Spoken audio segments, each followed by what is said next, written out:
अस्सलामुअलैकुम, good morning, कैसे हैं आप सब लोग। Welcome to our show. मेरा नाम है आयशा यूसुफ और मेरे साथ हमेशा की तरह मोहम्मद अकबर बादशाह मौजूद है। अकबर अस्सलाम वालेकुम, गुड मॉर्निंग, कैसे हैं आप? मैं बिल्कुल ठीक ठाक, आप कैसी हैं? मैं बिल्कुल ठीक ठाक। आप इतना मुस्कुरा के क्यों पूछते हैं? मुझे लगता है कि आप ना अचानक से ना आपको पता नहीं शर्म आ जाती है इस तरह से, क्योंकि हम नॉर्मली इस तरह से बात नहीं करते हैं ना अपने शो के अलावा। हम न्यूज़ में इस तरह से हमारी बात नहीं होती है, तो थोड़ा सा ऑकवर्ड होता है।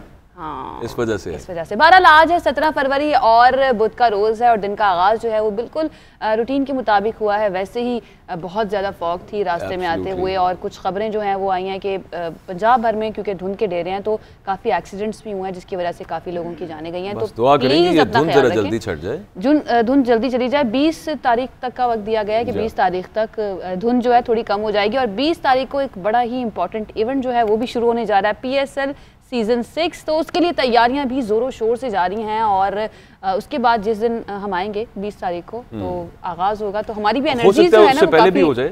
हाँ एग्जैक्टली हो जाएगा, ओपनिंग सेरेमनी और उससे पहले जो सारी तैयारियां होती हैं वो भी शुरू हो जाएंगी।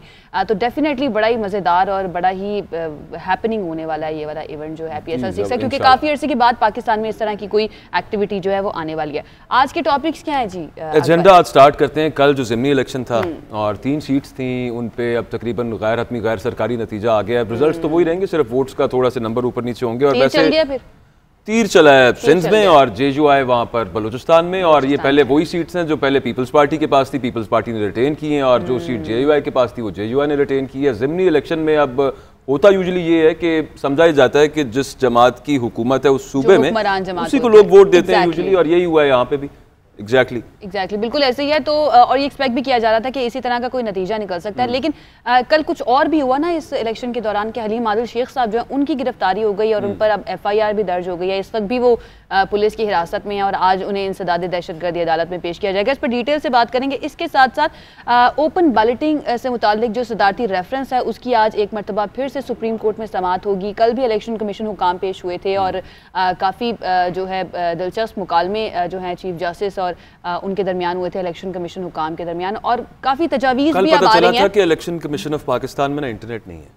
अच्छा, क्योंकि उन्होंने कल वीडियो देखी है, वो जो लीक हुई थी ना एक वीडियो 2018 के सेनेट इलेक्शंस की, तो सुप्रीम कोर्ट में जाकर ये कौन सी सदी 1800 1600 1700 इंटरनेट नहीं आ रहा गालिबन वहाँ पे, वो उन्हें किसी ने व्हाट्सएप की होगी या कुछ होगा, तो उन्होंने कहा ये तो हमने आज देखी है वीडियो। ये जो इलेक्शन कमीशन हुकाम है क्या ये मोबाइल फोन यूज नहीं करते? आप इनके घर में भी क्या इंटरनेट जैमर्स लगे हुए हैं शायद, वो बताया नहीं उन्होंने, तफसील नहीं बताई सुप्रीम कोर्ट में। बड़ा अजीब सा ये जो है ना इन्होंने पेश किया, ये जो अपनी बात पेश किया। इसके अलावा जी जदीद टेलीस्कोप जो है वो पाकिस्तान में आई डोंट नो हो गई है या होने जा रही है। एक ऑब्जर्वेटरी बनी है पाकिस्तान में, और उससे एक फायदा जो हमें यहाँ पे होगा कम से कम चांद की जो रोयत है उसके हवाले से, लेकिन ओवरऑल मतलब लोगों को कम से कम स्पेस के हवाले से और एस्ट्रोफिजिक्स के हवाले से एग्जैक्टली कुछ तो काम शुरू हुआ है। दुनिया कहाँ से कहाँ पहुँच गई है और अब अभी तक हम जो है ना चांद की तारीख के ऊपर लड़ते रहते हैं। रोयत हिलाल कमेटी और वजीर साइंस फवाद चौधरी साहब जो हैं, हालांकि उनकी जानिब से कोशिश की जाती है कि कंफ्यूजन खत्म हो जाए, लेकिन मतलब लोग जब वहाँ पर जाएंगे तो जो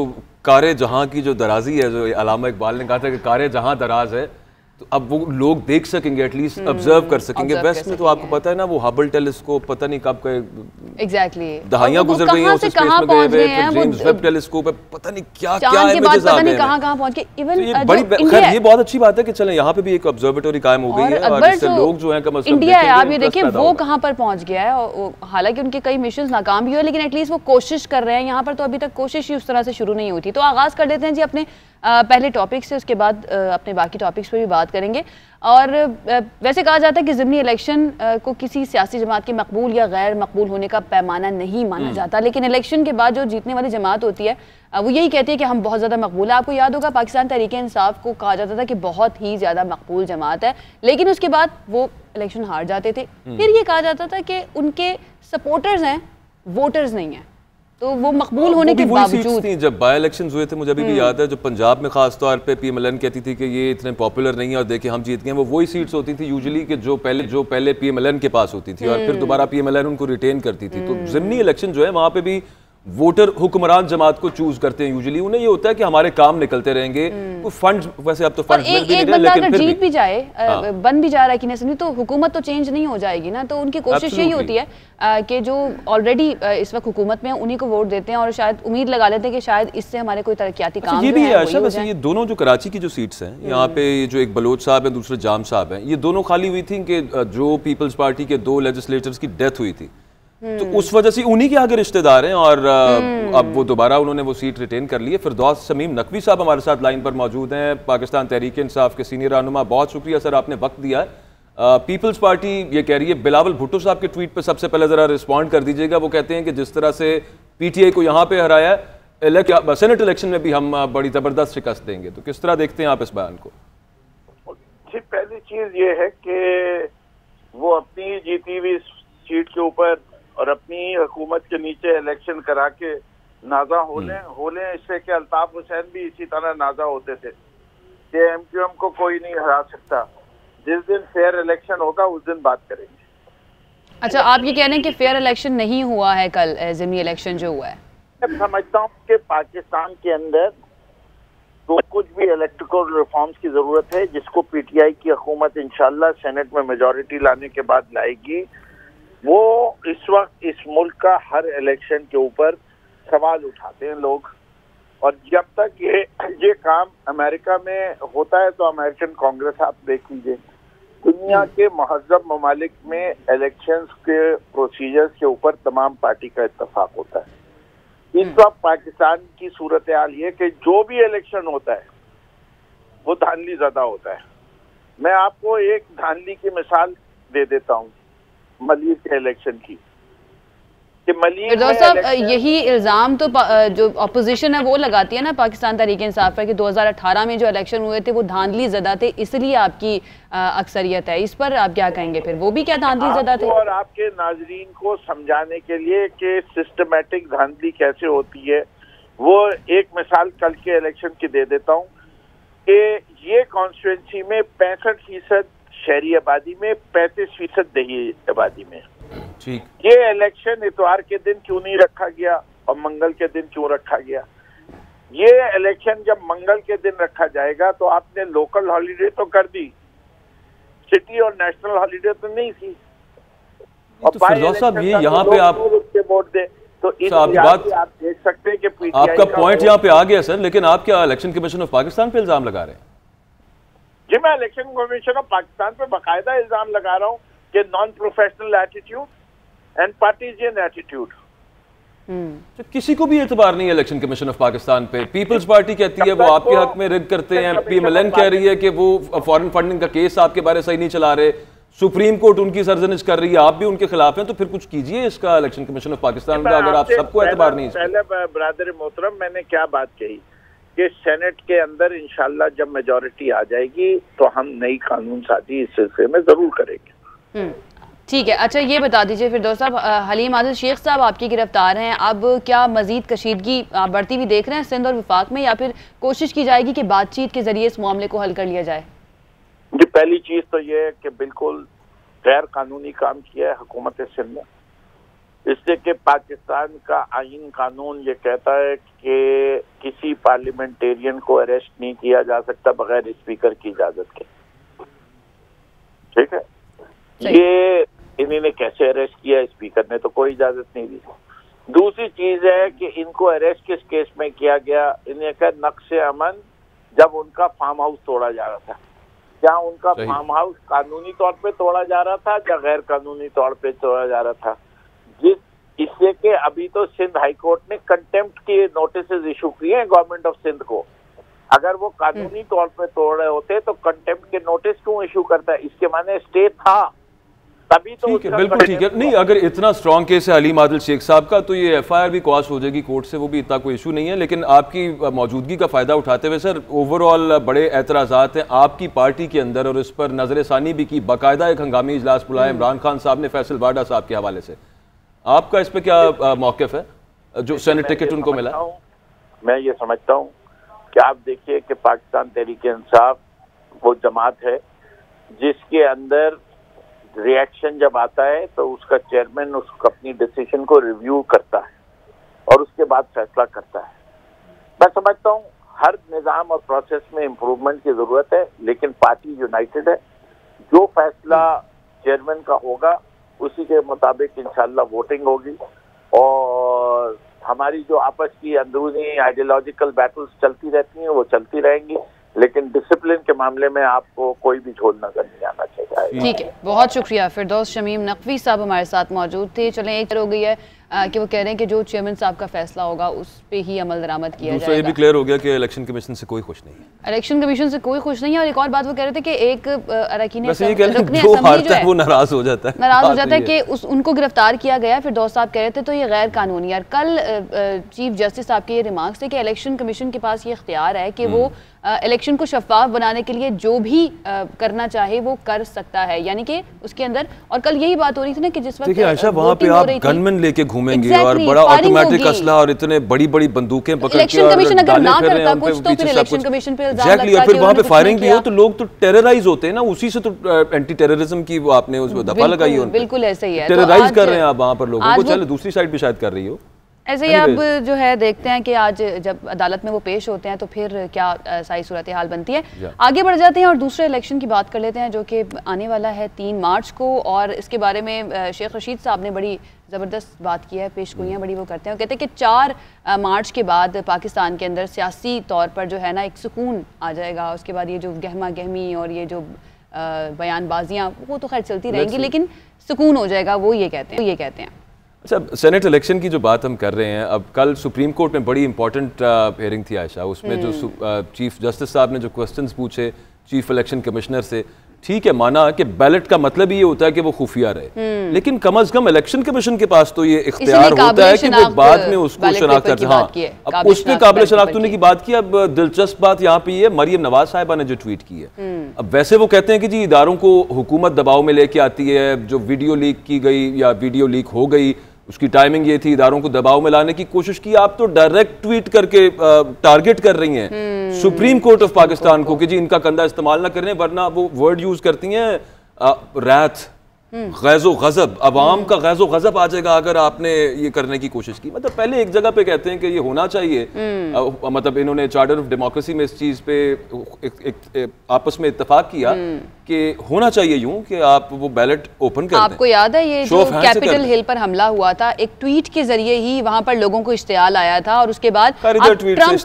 इश्तियाल नहीं आता। ट्रम्प जो है वो सारी जिंदगी के लिए अब ट्विटर पे अपना अकाउंट नहीं बना सकते, ट्विटर ने कम्प्लीटली उनको बैन कर दिया है। तो ये भी देखना पड़ेगा ना। और अब उनके ऊपर इम्पीचमेंट की कार्रवाई हुई, उसके बाद अब एक जो कमीशन है वो भी बनाया जा रहा है उनके ऊपर कार्रवाई के लिए। तो ये भी देखना पड़ेगा कि वहाँ की जब मिसालें दी जाती है ना कि वहाँ का इतना अच्छा निज़ाम है, तो वहाँ पर जो एहतिसाब और कानून का निज़ाम है उसके ऊपर भी हमें देखना चाहिए कि वो कितना ज़्यादा मजबूत है और किस तरह से वहाँ पर लोगों से पूछगिछ की जाती है अगर वो कोई गलत काम करे। तो इसी पर बात कर लेते हैं जी। आज एक मरतबा फिर से सदारती रेफरेंस जो है उसकी समात है ओप से मुतालिक।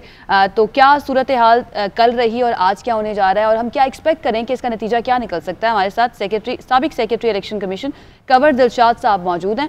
कंवर दिलशाद साहब, बहुत शुक्रिया हमें ज्वाइन करने के लिए। सबसे पहले तो ये बताइएगा, जो सुप्रीम कोर्ट में समात हुई है उसके दौरान मोअज़्ज़िज़ जज साहब ने इलेक्शन कमीशन से कहा है कि मौजूदा कवानीन के तहत ही इंतखाबी अमल में करप्शन रोकना जो है उसको आप लाजमी बनाएं। क्या मौजूदा कानून जो है वो इतना कारगर है कि सेनेट में वोट ना बिके?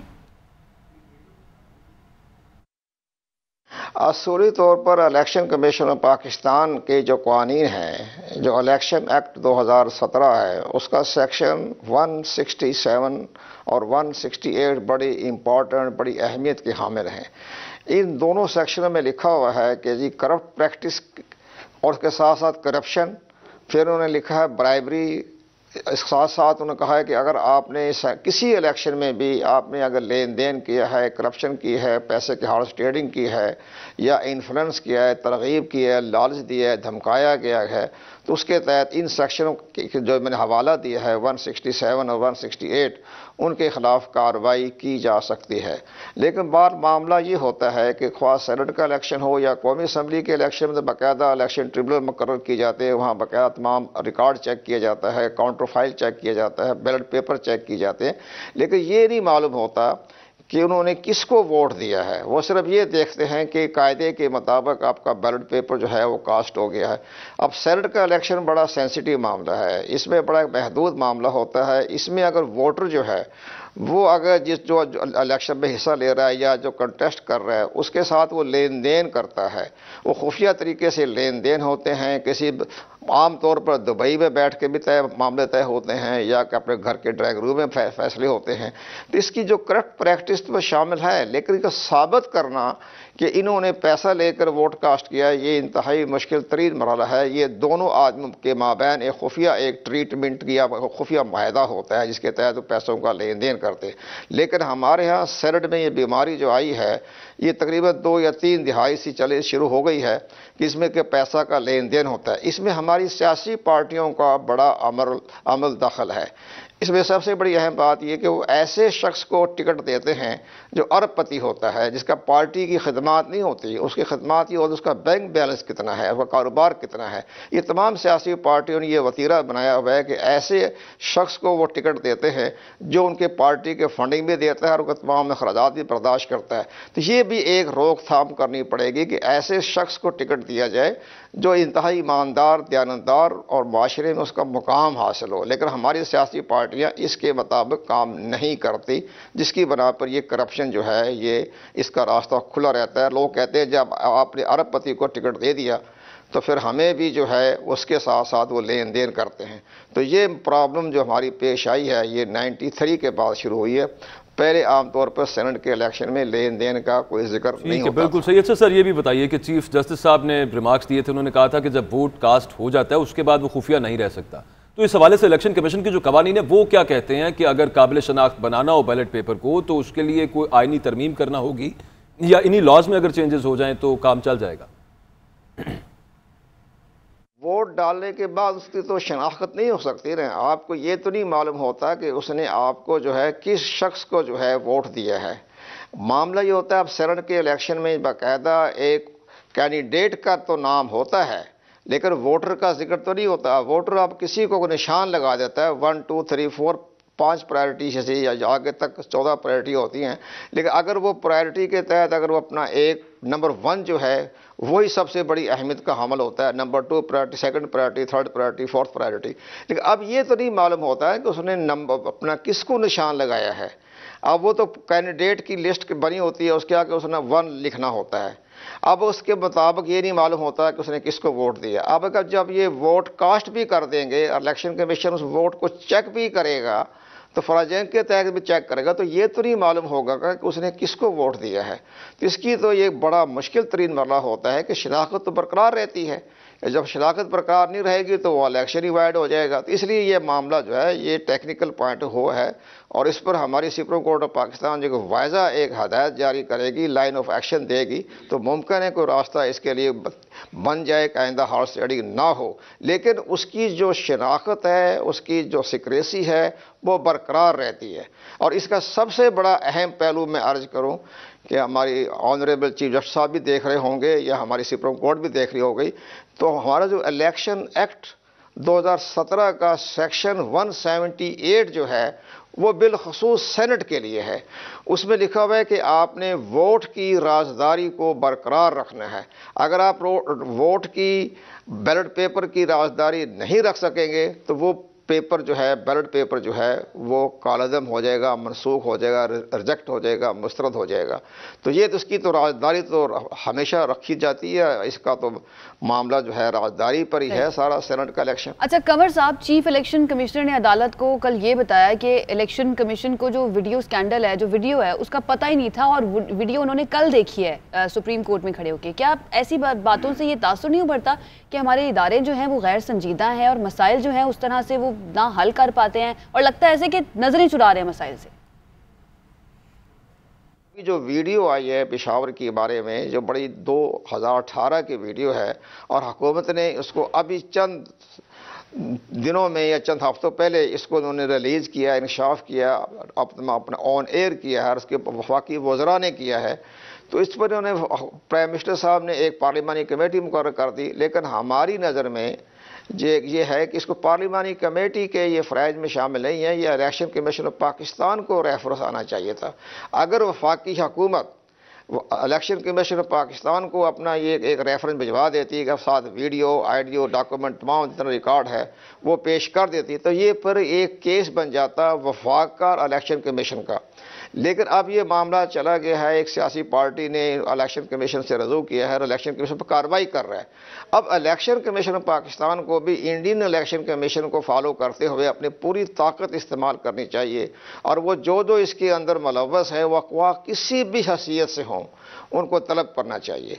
इसी तरह जो है हमारे मुल्क के चीफ एग्जीक्यूटिव जो हैं ऑनरेबल प्राइम मिनिस्टर साहब, वो आम तौर पर सियासी तौर पर ये कह देते हैं जी एक वोट 70 करोड़ का जा रहा है, 50 करोड़ का जा रहा है, तो ये वज़ीर आज़म साहब की शान नहीं है। ये उनके मेंबरान तो कह सकते हैं, वज़रा तो कह सकते हैं, लेकिन वज़ीर आज़म साहब तो पूरे पाकिस्तान के चीफ एग्जीक्यूटिव हैं। उनको ये कहना कि जी 50 करोड़ 70 करोड़ दिए जा रहे हैं, तो इंटरनेशनल लेवल पर ये मैसेज जा रहा है कि जी वज़ीर आज़म को पता है कि हाउस ट्रेडिंग हो रही है, तो उस पर वो एक्शन नहीं ले रहे।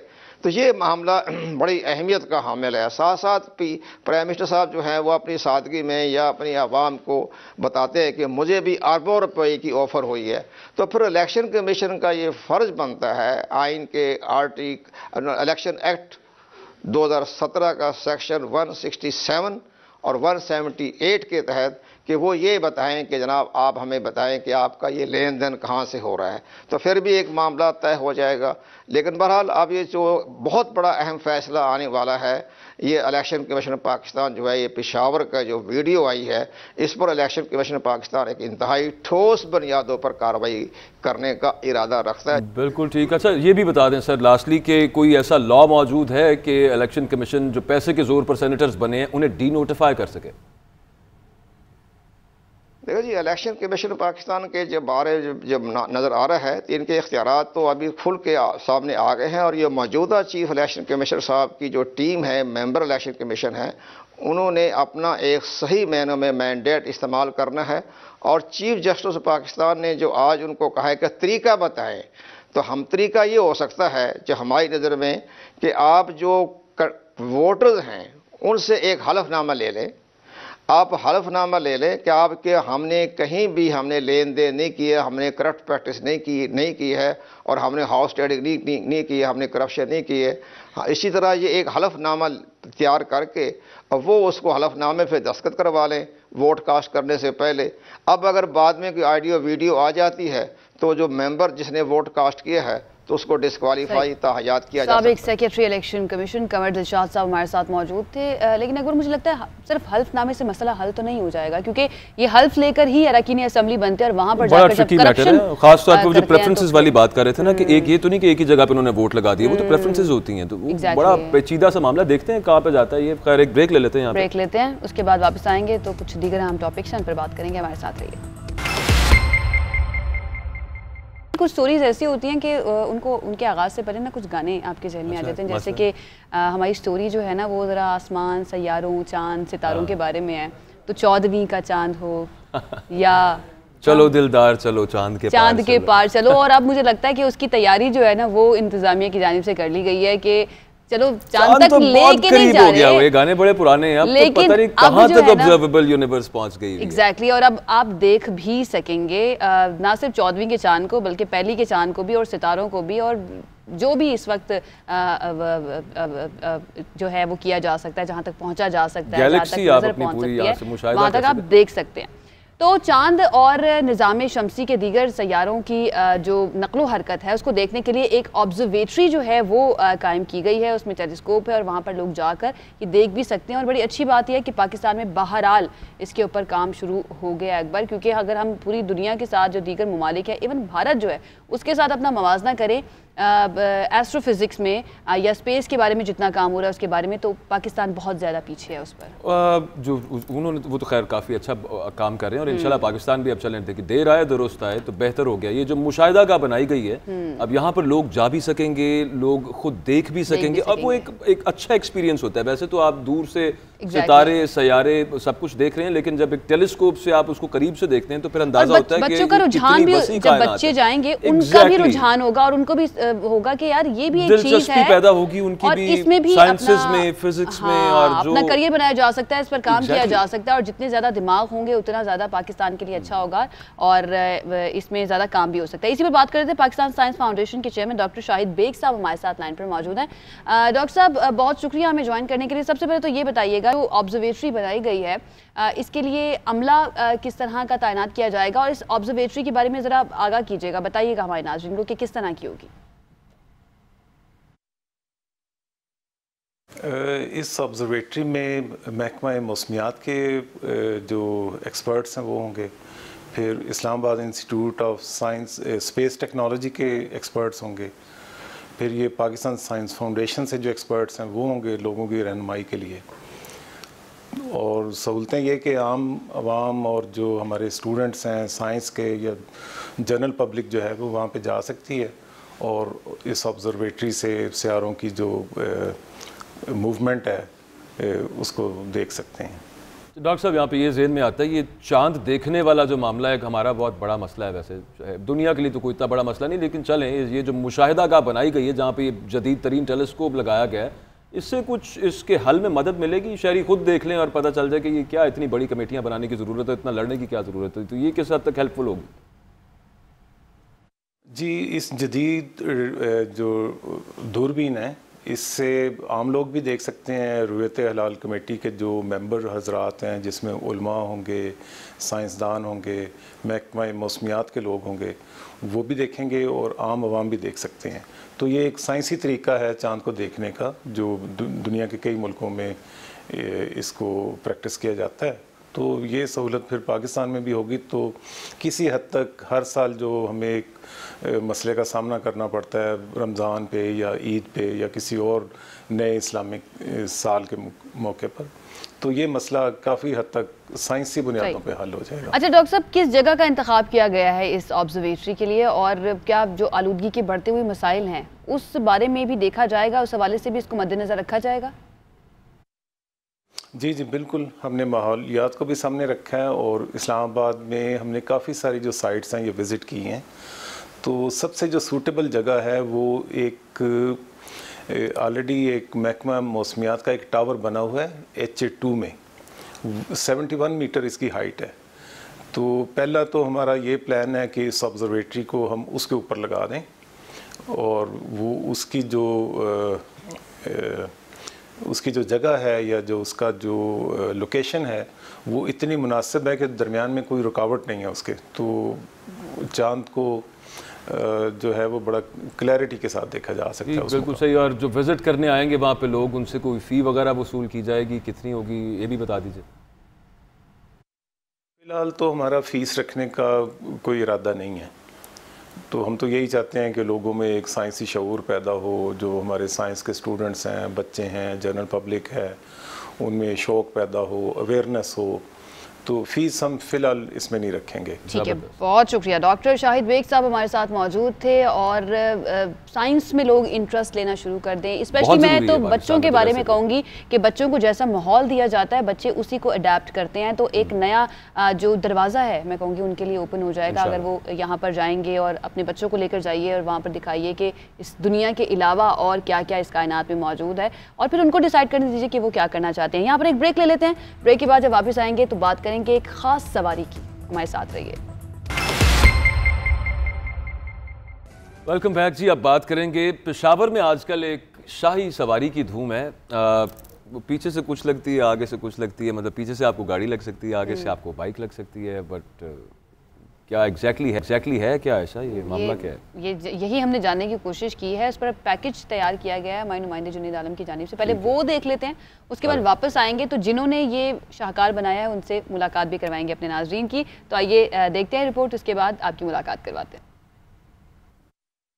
ये है पेशावर का 30 साला कामरान मसीह, जिसने पुरानी फोक्सी गाड़ी और मोटरसाइकिल को एक करके शाही सवारी तैयार कर ली। बैटल नामी इस सवारी के सड़क पर आते ही लोग इसकी तस्वीर बनाते हैं और इसके साथ सेल्फियां लेते हैं। कामरान के मुताबिक सेल्फ स्टार्ट इस सवारी में पुरानी फोक्सी गाड़ी का 1300 सीसी इंजन मौजूद है, जबकि इसकी मॉडिफिकेशन समेत दीगर अखराजात में इसके 6,50,000 रुपए खर्च हुए हैं। ये सवारी 1 लीटर में 10 किलोमीटर का फासला तय करने की सलाहियत रखती है। एंटीक चीजों से मोहब्बत करने वाले इस शहरी का कहना है कि अब तक कई अफराद इसको शादी में दुल्हन को शादी हाल ले जाने की दरख्वास्त कर चुके हैं।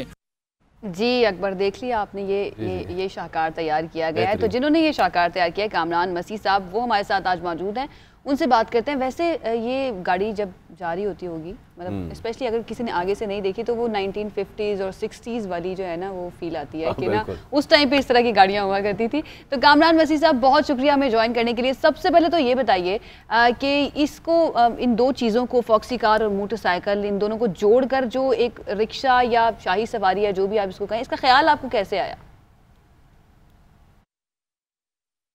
आइडिया मेरे दिमाग में, जैसे कि मुझे ये एंटीक्स बाइक का और इसका फॉक्सी का शौक़ भी है और मैं इन चीज़ों में बहुत वो करता हूँ कि मुझे अच्छी लगती हैं। और मैं ये जो शौक़ था ये मैंने नेट से चेक किया कि इन दोनों चीज़ों को एक साथ मिलाना ये एक बहुत बड़ी बात होती है कि इसको सोच भी करनी पड़ती है, जहन भी लगाना पड़ता है। और मैंने लगाया जहन और मैंने नेट में से निकाला और उसके हिसाब से मैंने जोड़ी, एक बार जोड़ी है उसको, फिर मुझे पसंद नहीं आया उसका अगला हिस्सा, फ्रंट हिस्सा जो था वो कमज़ोर था, इनको इतना हैवी नहीं था।